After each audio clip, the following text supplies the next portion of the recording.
Hello, everyone, and welcome to Balm Health Podcast. I am your host, Miteshri, and I am so excited to bring you a brand new session today. Our guest here is an incredibly accomplished individual whose groundbreaking research and innovations have been featured in the Financial Times, The Atlantic, The Guardian, and the New York Times. Dr. Vivienne Ming is a theoretical neuroscientist, entrepreneur, and author. She is also the co founder of Socus Labs, her fifth company, which is an independent institute dedicated to exploring the future of human potential. And today we will be diving into a very fascinating conversation about the neuroscience of resilience and the future of human potential. So stay tuned with us. This is going to be an enlightening discussion, I promise you that. Over to you, Dr. Ming. Could you just please take a moment to introduce yourself and tell our listeners a little bit more about your work in this area? Absolutely. It's a pleasure joining you. Thank you for the invitation. Oh, gosh. It is never easy to introduce myself, which is why I sometimes just describe myself as a professional mad scientist. It Understand. doesn't really tell you much of anything, but it keeps boring people away, which is invaluable. I started my professional career at UC Berkeley. I had a joint appointment at Stanford and Berkeley at a place called the Redwood Center for Theoretical Neuroscience. And I love being a scientist. And I just genuinely enjoyed academia. But then my wife and I had the idea of taking some of my AI and neuroscience and her research and education and starting an ed tech company together 20 years ago. Wow. And as horrible an experience as that was, I mean, nobody wanted to fund education. Nobody wanted to fund two women starting a startup in the early 2000s, but it was addictive, building real things in the real world. And so, yes, I founded six companies over the years. I've been the founding chief scientist at about six others. Some are nonprofits, some are for profits. It's always just what works, but it all starts with a problem. There is some problem, and you mentioned human potential. I mean, Right. that's the thing that binds it all together for me. I can geek out about purely algorithmic issues in artificial intelligence or self driving cars, but I'm just not interested in working on that. I don't want to build a better car. I want to build a better person. I love that. And so all of my work that can genuinely range from the activity of individual cochlear or glial cells all the way up through modeling global economic trends. If it's about people, I'm interested. And they pretty much all start as philanthropic projects. It's just, is this problem about people? And do I think I have something unique to offer it? And most of the time, that's all it is. We pay to go work on this problem. Very expensive job, but the best job in the entire world. And we just give away whatever we come up with. Sometimes, like my work in postpartum depression, we stumble across something that can really play a dramatic role in the medical world. And sometimes it just fits better into a classic startup rather than a purely philanthropic. But yeah, that's me. It's every possible tool from economic modeling to computational neuroscience, every scale of problem from individual cells to all of us together. I just like understanding people. This, everything that you said right now, I'm like mesmerized, first of all, because when you said, I'm not here to build better cars, I'm here to build better people. And I think that is going to stay with me for really long, even after we are done recording this episode. Because again, like 20 years, like you said, nobody would invest in two women who are running wild with their ideas that they're having. Nobody believes you initially. And 20 years later, now when you say six-time founder, nonprofit, for profit, I think that's incredibly inspiring for somebody like me who's still like figuring out what next after I've just gotten my PhD. And I think you are going to serve as an inspiration, a guide, a mentor for so many women or STEMinists out there, who's trying to solve some problem in the world and Again, thank you so much and more power to you, Dr. Ming. And I hope you thrive in everything that you do. Thank you so much again. It's a So, pleasure. Although, let me say, I'm a hard number scientist. I am a happy nerd. Even before I was a scientist, I was a science fiction fan, and um, but my grand advisor, the PI on my undergraduate honors thesis, was a guy named Terry Sinosky, who was also the advisor to my grad school oh, advisor. So I've wow. got him two ways. His advisor, and trace back that legacy, is a guy named John Hopfield. Well, John Hopfield just won the Nobel Prize in Physics this year for his foundational work in Wow. neural Wow. networks and artificial intelligence, along with Jeff Hinton. And if you follow that legacy, my advisor told me what his advisor told him: science is a story. And as much as it's about the numbers, prove yourself wrong and be concrete about it.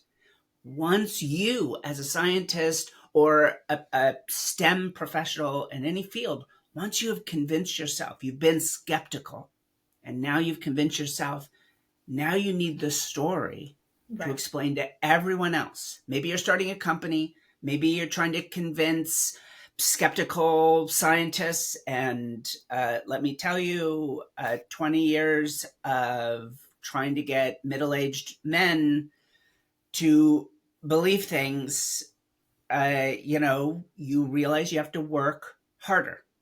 It doesn't matter whether it's right or wrong. It's, are you having the biggest impact you can, and building that story that binds all of the data points together. The ones you wish weren't true, the ones that you didn't run, that binds all these together so that the people listening to you Right. understand why this matters. And I know we're going to talk about the neuroscience of resilience, but Right. part of this plays into that. It probably feels like I'm giving you a pitch about why you should be a good storyteller as an entrepreneur, but actually what I'm getting into is the neuroscience of, or even the computational neuroscience. Do you believe your hard work will pay off? Hmm. What's going on in your anterior cingulate and in your amygdala and all these fascinating brain structures, as well as your prefrontal cortex, when you're working incredibly hard on something? And the reason I lead in here with the storytelling is, one of the best ways, if you will, to lower that threshold, to make it easier to believe, is the most immediate way is know someone for whom it's come true. So, yeah, I hope I can be a role model. That's great. That But is so well interestingly, your story can play that same role.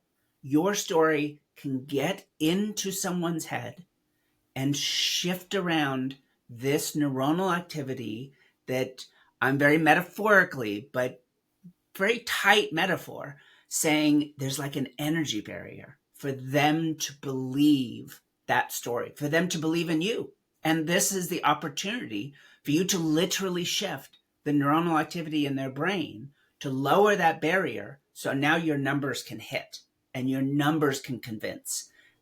Because now it's not just, let's really nerd out here. It's not just the data likelihood, but the prior, the belief, and you can shift someone.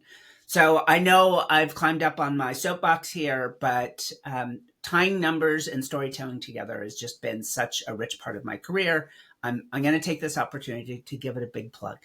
oh, you don't know like how happy, and I literally had goosebumps at one point again, because being a woman in this field, having done that research, getting rejected and going through the whole like doctorate process and getting to your final degree, that's just the stepping stone. Sometimes we feel that, oh, getting that PhD means you've fulfilled your goal or you've attained something, but often we don't realize that that is the zero, that's the start point of something new. Now you have all of this knowledge, the research, your failures. How are you going to use that knowledge and translate it into something that's going to transform people's life in some way? So Every time I talk to other PhD students or somebody who's been through that journey, we often talk about resilience, being anti fragile, having that headstrong, having that willpower to keep at it no matter how many times you fail. So, diving into the topic of resilience. So, it is often, when we think of resilience, it is often thought as the ability to bounce back after a challenging period or a tough time. But it's actually more complex when we look at it from the brain science perspective. And of course, you being the expert, I would want to extend my question like, what are the key ways that our brain works to help us stay strong and keep going during the time of challenges? Yeah, boy, there are so many different ways we could get into this conversation. Most of this research is really at the level of psychology. So there's a lot of psychological constructs, the most obvious being construct resilience. And, I use this phrase, construct resilience, just because sometimes the psychological concepts aren't exactly what we think of as the everyday meaning of the word. So sometimes there's some dissonance. Here, let's say, what is your probability of finding success after experiencing failure? Right. And let's take it a little further, because some of what we might believe, we certainly get told this often, is it's just a fixed quality. You're resilient or you're not. Hmm. But actually, now we can actually enrich this construct and think, how do we change that probability? What sets of Right. experiences shifted? And yes, what is the underlying neuroarchitecture that's playing a role here? So and again, even from that perspective, there's so many different entry points. And resilience isn't the only construct of interest here. We could look at grit. We could look at growth mindset. We could look at a Yes. construct that's more like a parallel construct, but distinct and yet so powerful. One of my favorite papers of all time is about life meaningfulness and purpose. This is using data from the UK Biobank. So we're looking at tens of thousands of people, in this case, senior citizens, people, Hmm. average age around 65. And we're looking at all sorts of life outcome variables. Right. So this includes classic health, all cause mortality, insulin sensitivity, central body mass, ischemic heart disease.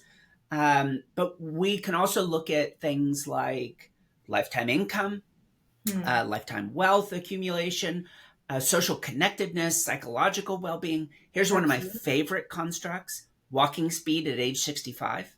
Oh, oh. I have never thought And about it turns that. out every one of the constructs I just walked through, as soft as we sometimes, I think of these constructs as being, it literally sometimes gets the label of soft skills when we're Hmm. talking about it from a sort of labor and education perspective. But these aren't soft at all. They are measurable. They have a direct uh, underlying neural and even epigenetic architecture. And the big thing is all of those dozens of constructs, outcomes. I didn't go through them all, but in this paper they do. Every one of them gets better Oh. as things like construct strength of purpose goes up.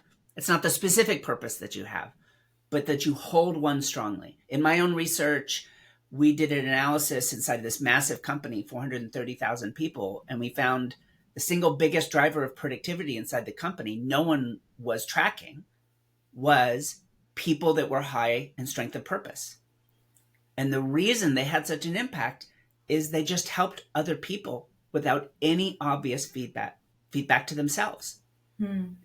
So we got to do this. This is hard numbers, but not neuro. We got to contact trace everyone inside the company. And then 70,000 people volunteered us being able to track their conversations. So we could see what they were saying to one another. And there were these people high in a sense of purpose, and we'll get into it, but high in resilience as a result of Hmm. that, for whom just helping someone else was something they were willing to do at any given time. And it made the whole company better. But I already gave you the punchline. The paradox is it made their life better. They literally live longer. They earn more. They have more friends.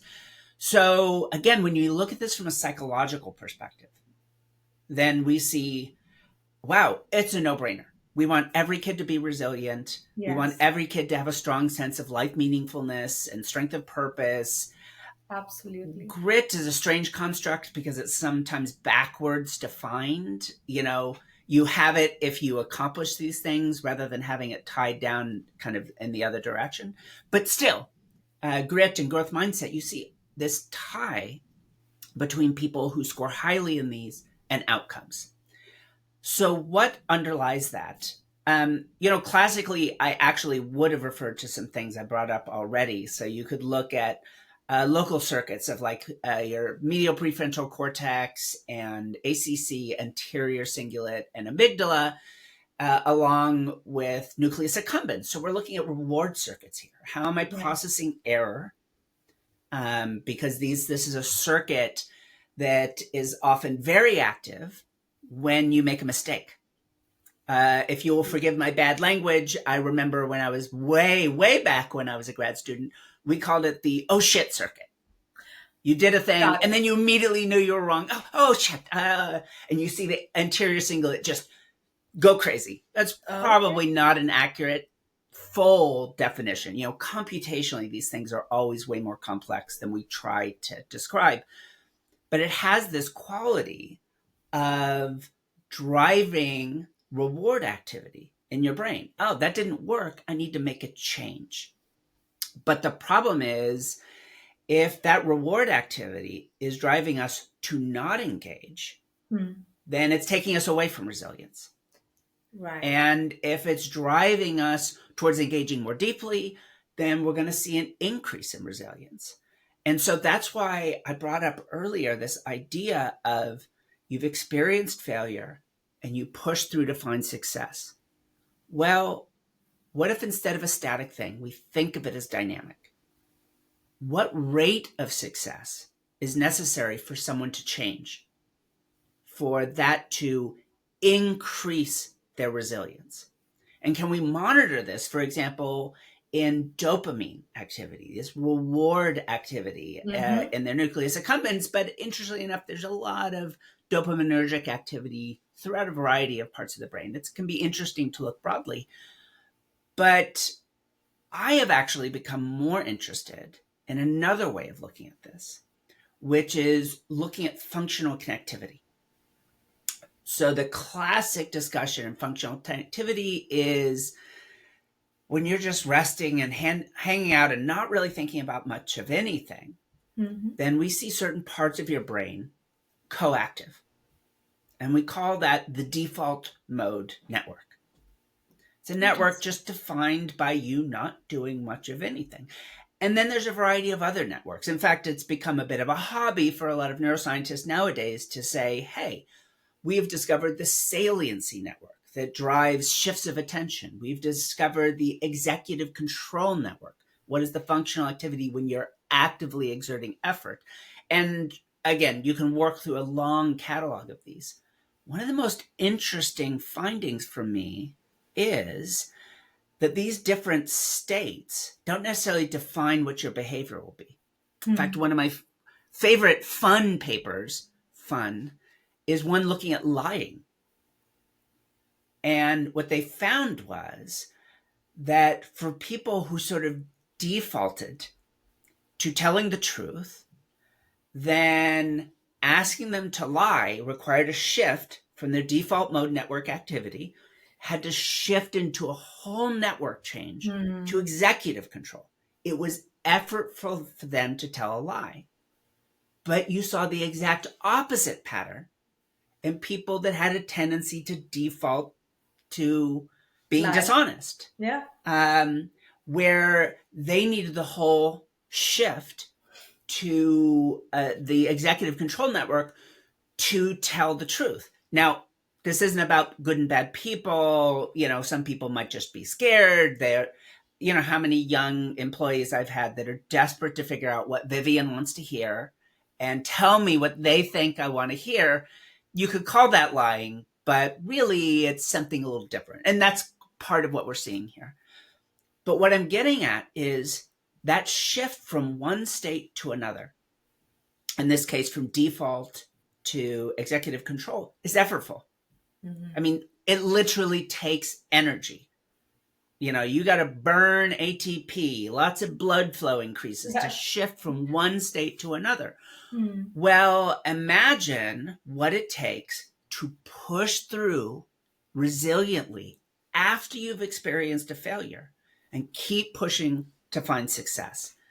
And so that, for most people, is going to be very effortful. At which point I would ask, and again, I'm sort of asking this metaphorically, do you really believe that effort is worthwhile? Mm. I'm going to give you another example here. Roz Picard, a professor at MIT, one of the co-founders of a company called Emotion. So she does a lot of using AI to analyze faces, body positions. She did this study that, as far as I know, never got published, but she talked about it at a conference once, in which she analyzed students solving math problems. And the pattern was, student is presented with a problem, they work on it, they submit an answer, they're told that they're wrong. The student frowns. Now, the system, her analysis strongly predicts they will disengage and give up. Once you see that emotional response of frowning, particularly when there's nobody else there, that becomes a cue. This person has experienced failure, but they're not going to push through to success. They're going to give up. Except Ross Picard is a professor at MIT. So some of the students in this were MIT students. And I'm sure this would apply to Caltech and a lot of other students as well.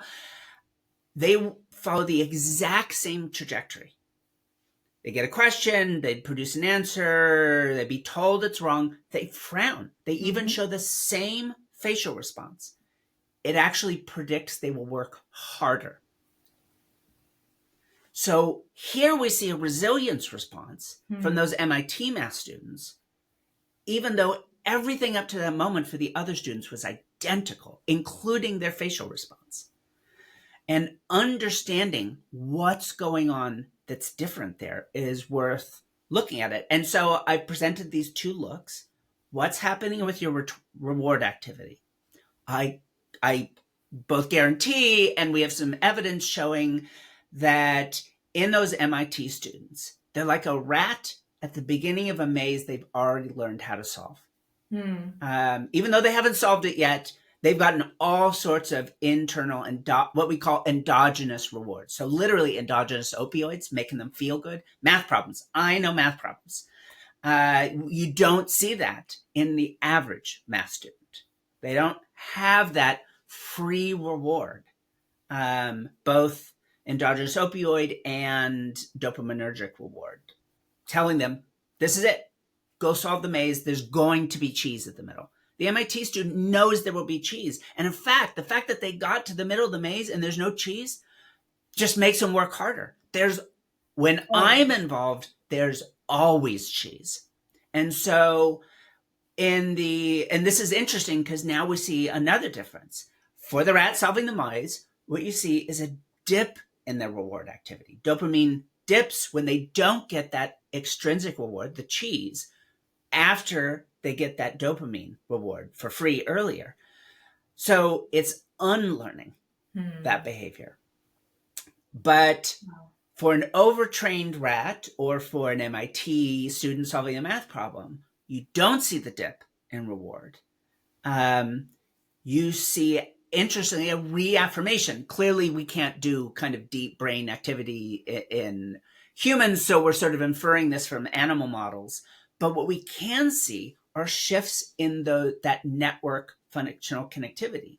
So let's set aside the reward modeling for now and then think about, all right, the whole functional activity. Well, clearly, math is hard. We're going to expect some degree of a shift from a default to an executive control, probably with some other kinds of activity going on.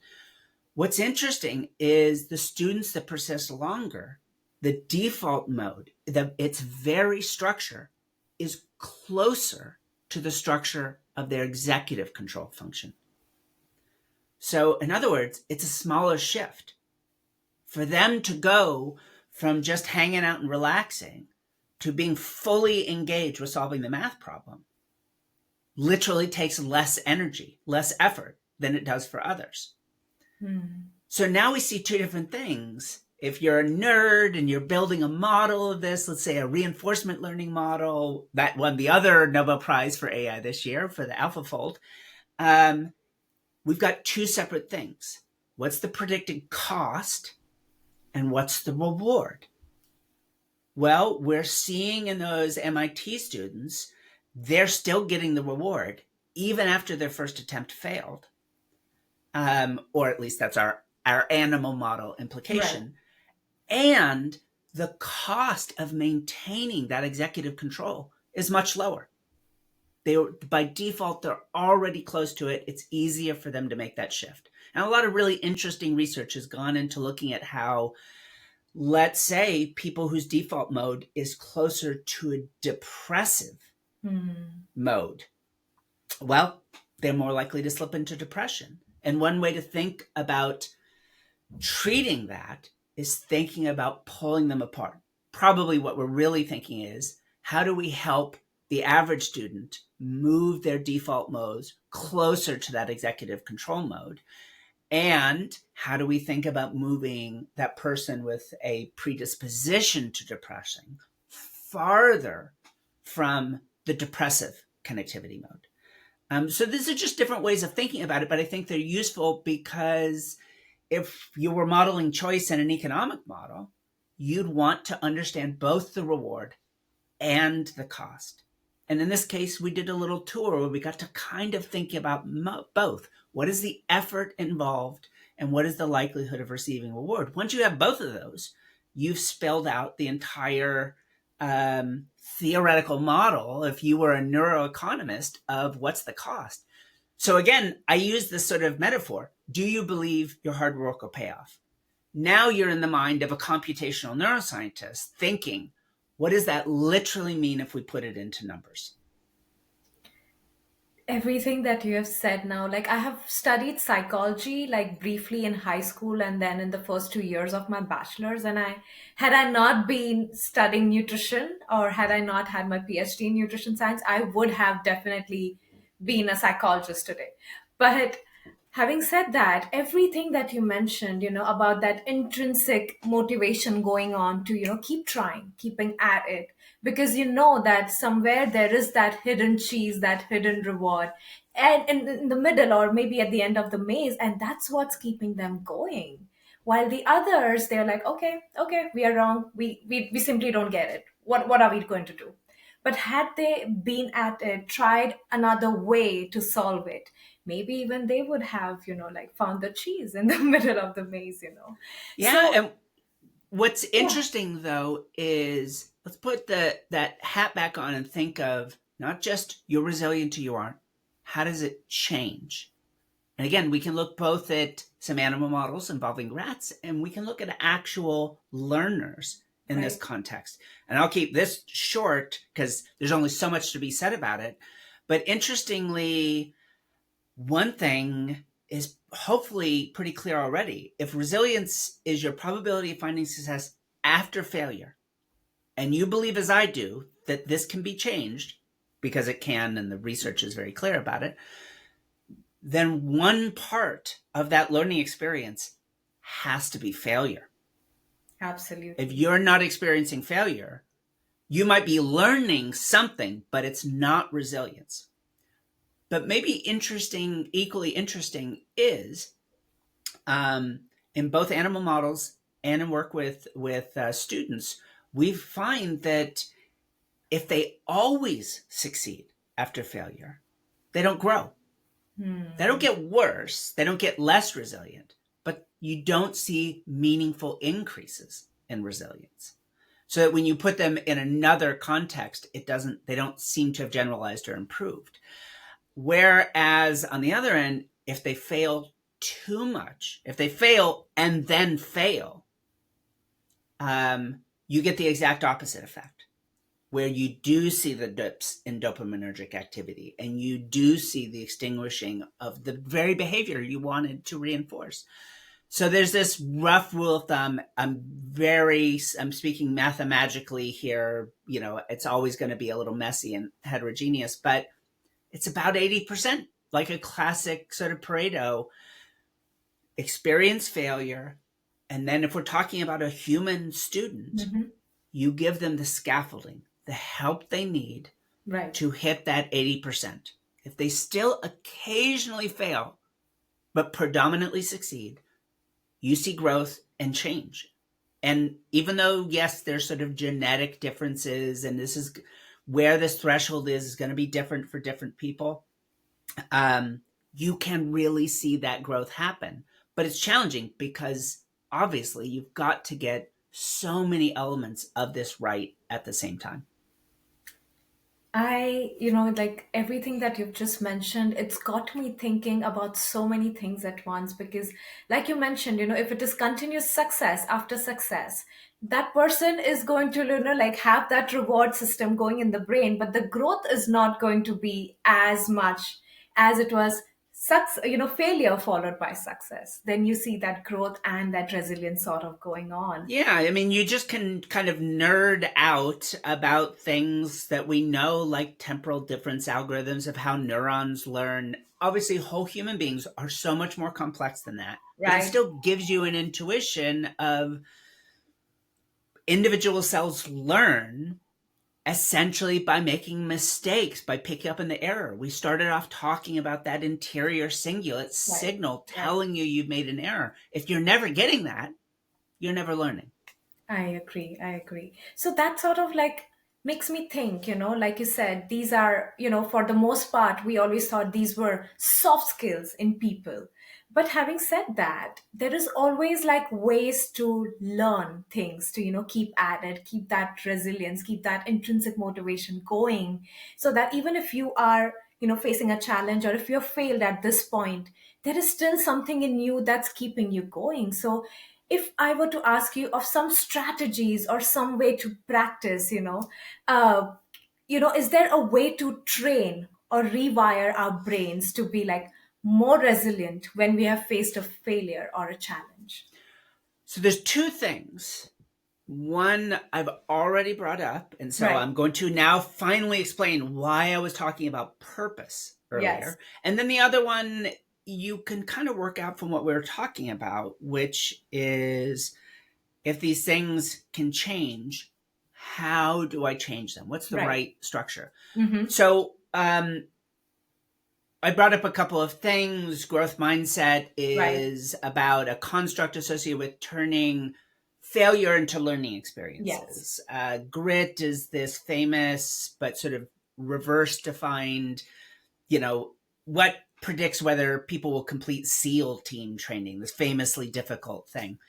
Um, but purpose is genuinely a bit different, or construct strength of purpose. And the reason I bring it up is for my purpose, I'm going to define purpose as having something in your life that's bigger than you, something that would take more than a lifetime to complete. So there's a classic real world example of this. I can't name the person. I probably should look it up someday. But this man in India who spent his life planting a forest in front of an advancing desert. I know who you're talking about. Yes, I have seen the reel, the video, but of course I cannot recollect the name. Pardon my So words. the desert is very slow moving. He will not be alive when that desert reaches his village, but Right. he's doing it anyways, even though he'll receive no benefit. So Right. there's an old saying, the world gets better when old men plant trees. And he is a physical instantiation of this. The interesting thing that, from the research I cited earlier is it turns out his life is better too. Not for direct reasons. Clearly, he's paid a price from going out and planting these trees year after year. Um, even just taking a day to go plant a seed somewhere for a tree that you will never rest under its shade, Right. there's some kind of a cost. And classic liberal economic theory would say, no, no, no, we should all be rationally self-interested. You should never do anything for free. And yet, I just walked you through all of this research Yes. showing that as strongly as any construct I could find that is about an individual. There are things like socioeconomic status, where in the world were you born, what are the education levels of your parents. You don't magically get to control that. But here are things about you that you can take control of. And in the case of purpose, do you have something in your life that's bigger than you? Something it would take more than a lifetime to complete. So as you can see from the example I gave, I have no idea. Maybe this man was religious. Maybe it wasn't. It doesn't matter. I have a strong sense of purpose in my life, but I'm very humanist, grounded. I got a second chance at life. I want to give other people that chance as well. So I have this vision of I want to help build better people. That's my purpose. It's something I'm willing to make a sacrifice for. This plays into our discussion of resilience, because you could wonder, why do people with a sense of purpose have these better lives when the only definitional thing about them is that they make sacrifices, which shouldn't be helping them? And amongst many reasons is construct purpose facilitates construct resilience. Why would I keep pushing through after experiencing failure? Because it's not about me. It's about something bigger than me. Right. And that bigger thing could be something spiritual you believe in, or like me, it could be something very grounded in the world that you believe in. But I'm here to do this better thing. And the curious aspect about it is it produces these dramatic, measurable, positive life outcome increases, including all-cause mortality. You just literally will live a longer, healthier life. So that's fascinating. And understanding there can be both other constructs that support resilience, and then a whole class of constructs under what we'll call metacognition, your ability to sort of think and reflect about your thinking. There's literally just a paper this week that I reviewed about people's shocking overestimation of their own abilities. If we don't practice doing something on a regular basis, our skills will erode. If we rely too much on an AI or even just Google searches to discover things, we attribute all of that to our intrinsic capabilities. Do you still think you'd be able to answer all those questions next week if you didn't have Google? Well, maybe not all of them, but 90%. And then we take you into the lab next week and you can barely answer any of the questions. Google was doing all of the work. GPT or Gemini or Claude, now they're doing all the work. So this is really interesting concept that needs to be explored more. It's pretty new. Metacognitive laziness. Are we relying too much on these external tools, these notions of ourselves? And when they get taken away, do we get fragile, lose our resilience? And so I can talk now a bit about how I'm looking at how to remain resilient, defined along a lot of different dimensions in the face of artificial intelligence. But it does allow you to think about a couple of these things. Well, do I have something beyond myself that's going to help me push through on a hard problem? Usually this isn't something that's going to change a lot during your lifetime. What you are doing in the moment can change a lot. Why you're doing it is usually fairly consistent for people, but it can change. But the other is just really be a self-skeptic. That seems like the opposite of resilience, but by being a self-skeptic, you're more realistic about your capabilities, so that when you feel failure, when you experience you thought something was going to work and then it doesn't take you completely by surprise. Oh my God, it never occurred to me that I couldn't write a coherent email anymore. God, I guess Without having chat GPT GPT. write all my emails for 2 years wasn't such a great idea. Or without spell check, I cannot even finish a grammatically correct sentence, you know? Exactly. And so, slightly paradoxically, but it's not really a Right. paradox, um, remaining really leveraging self assessment,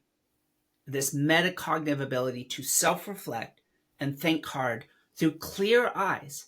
And one of the strategies you could do is say, if you weren't you, if you were another person observing you, what would you say? Because interestingly, this bias I indicated, where we don't do a great job assessing our decrease in skills without Right. training and so forth, we're actually have much less of a bias when we're talking about someone else.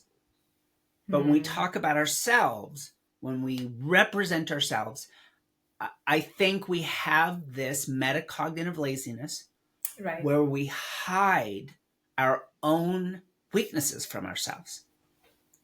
It doesn't mean you need to be self brutalizing. It just means you need to be honest in a Very self-aware. constructive way Sure. that, maybe this will be a challenge.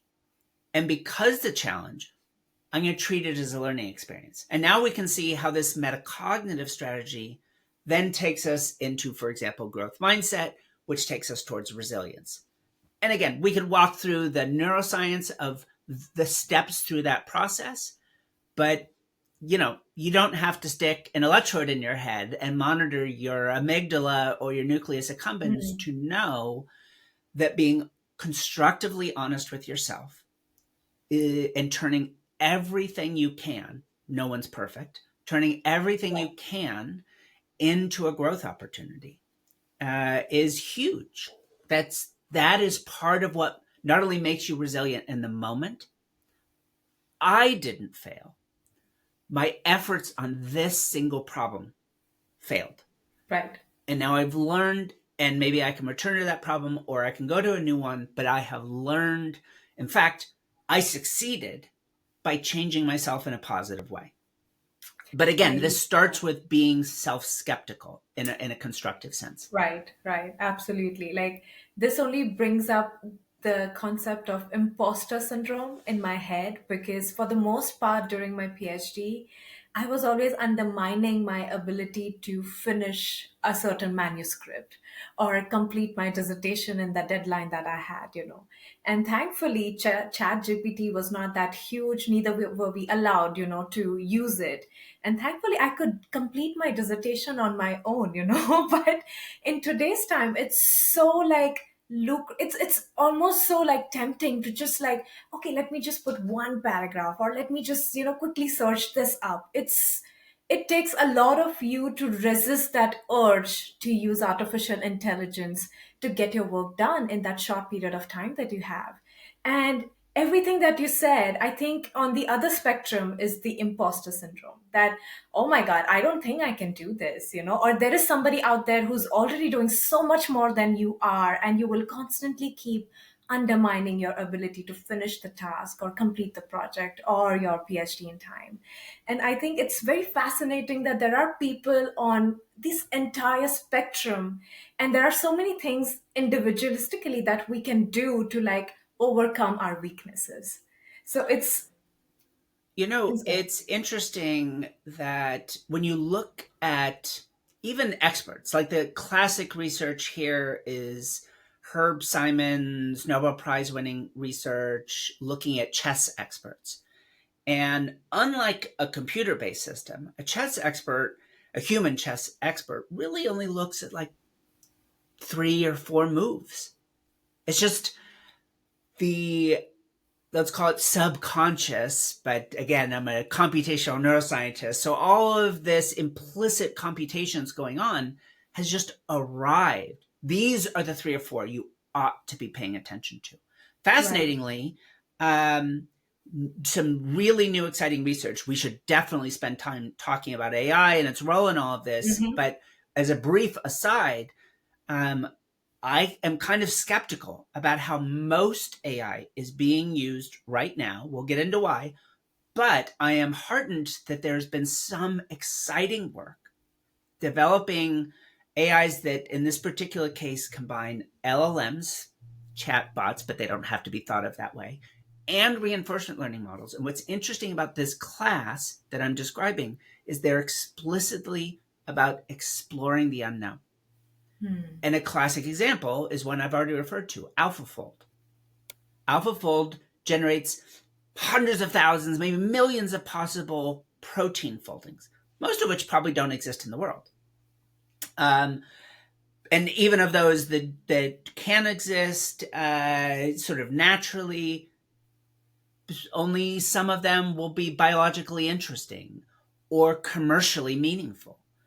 So what was fascinating is in spaces like this, material science, and now some new work actually building hypothesis exploration in marketing, is unlike all of the other AI, where the people it seems to help are the least skilled, least experienced individuals. And we should talk about the scary implications of that. This is the one class of AI that shows the exact opposite pattern. The most elite performers see the benefits. And it isn't that they write 40% more lines of code, it's that their whole companies get 40% more productive based on a handful of people reaping these benefits. It helps them be more creative.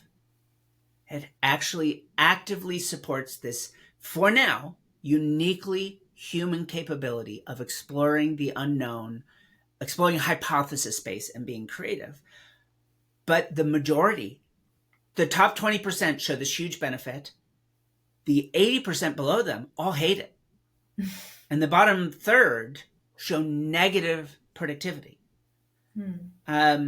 And part of what we're seeing here, I'm going to be honest, is even amongst this elite class of professionals, in this case, largely scientists, that are leveraging this technology, most of them, for their whole education, they've been given a concrete problem that has a right and wrong answer, and they metaphorically crank a factory line and they produce an answer. Now, of course, that factory line is incredibly complicated. Few humans in the world can probably do it. But anything that has a right or wrong answer, we're going to call this a well-posed problem. AI is better at answering today, and it's certainly cheaper.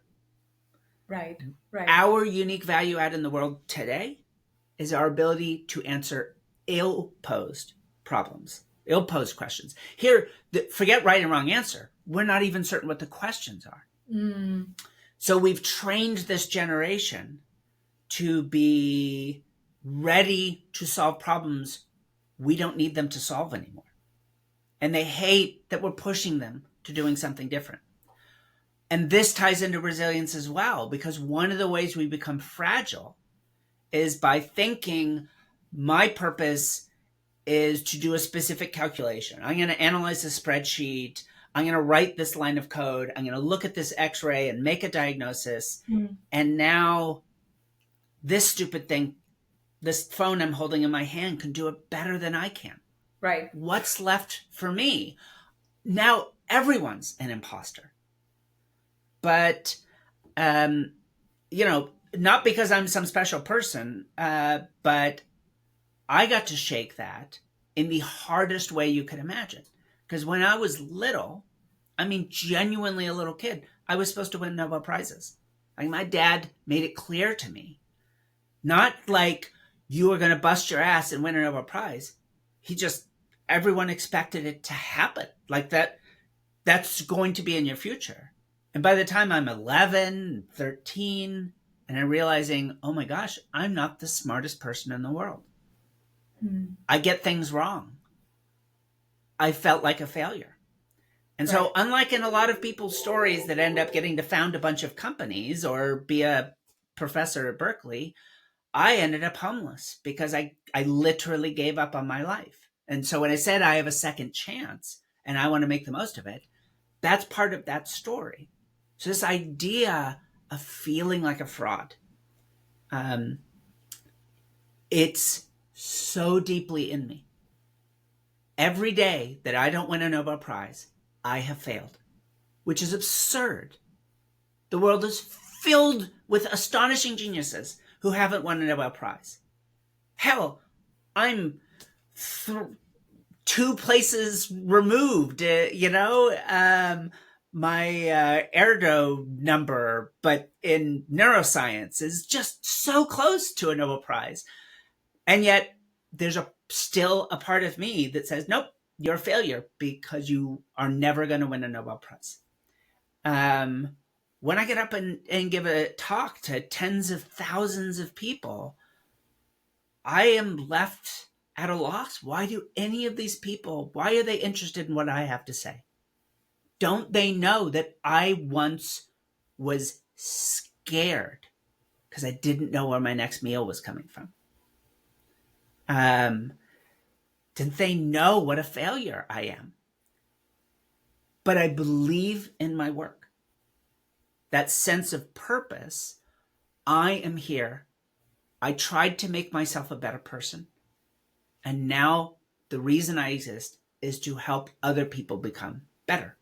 And yeah, better means treatments for Alzheimer's, for postpartum depression, but it also means, boy, it's really hard to be courageous all of the time. It's hard to be the person you believe you are when things are really hard.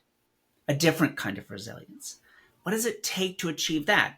And I'm a nerd, so I look at that in a numbers-driven sort of way as well, and have a lot of research about what's going on. Why do people fail in those circumstances? What does it take to succeed? But understanding that imposter syndrome, people that don't ever feel it, to me, they're pathological. Apparently it's a strategy for getting elected president of the United States, but it's absurd. One of my projects, I had a data set of 122 million people, and we were building models to figure out who would be good at jobs they'd never held. And the interesting thing is we found dozens and dozens of different constructs that predicted career and life success. But nobody was good at all of them. Nobody. Mm. There was no single construct that was both necessary and sufficient for an amazing life. You might be a genius who's creative, but you lack the social skills to put it all together. Right. You might be an incredible social operator who's driven and resilient and smart, but you don't have the metacognition to really self-assess yourself or the creativity to take it somewhere new. Right. And so we see everybody, literally everybody has weaknesses. What's interesting is the people that find true exceptional success, I mentioned it earlier, they develop metacognitive strategies to recognize their own weaknesses and develop compensatory strategies. Maybe I'm not the greatest social person in the world. I fake it on a stage, but I'm a kind of an ideas person rather than a people person. Right. I don't think I'm mean, but I know what I'm good at. So I find one of the classic metacognitive strategies, I find other people that are good at the things I'm not, and I collaborate with them. I don't have to be perfect at everything. First, because no one is. And second, because there are other people in the world that are better at certain things than I. And sometimes when we look at other people, particularly young women in science, and in particular certain fields of science, theoretical neuroscience, theoretical physics, even outside of science, philosophy, what do those fields all have in common? If you asked people involved, is it hard work or just pure genius that drives success in your field? They will say pure genius. Guess what? Those are male-dominated fields, overwhelmingly so. And when people respond hard work, it's either gender balanced or has already shifted, such as research chemistry, into being not dominated by women, but the balance has shifted. But actually, as I just said, there are dozens of constructs that predict positive life outcomes. Some are really salient. So if you hang around with a bunch of theoretical physicists or theoretical neuroscientists, and the intellectual bravado at a conference, people showing off how smart they are, how Right. quick they are, that's a real positive thing that they're bringing Hmm. to bear. But it in and of itself doesn't predict very much. Um, Raw genius all by itself doesn't predict Nobel Prizes, despite what you might think. Being really low on G and working memory can be a big deficit, but it's actually the mix of skills. Now I'm bringing it full circle. When I talked about all those chess geniuses and they're only Yes. looking at 3 or 4 moves, Hmm. when we're looking at other exceptional people in our world, we're probably only looking at 2, 3 kinds of factors. Oh my goodness, they are so smart and so confident to get up in front of everyone. How do I even compare? Hmm. I virtually guarantee you those 2 dimensions across dozens, you are just as good as they are, but maybe in different ways. Right. And appreciating that is something we all fail to do well. We all look at things unidimensionally or small sets when we are hyperdimensional, and that can be a hard thing. Again, it takes a lot of self-assessment to be constructively self-critical.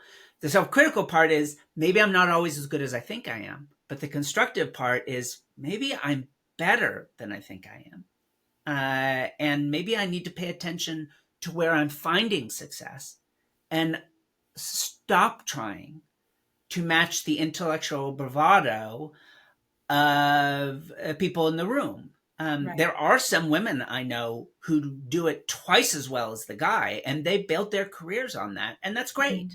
Hmm. Hmm. But you don't have to be that person to be successful. Right.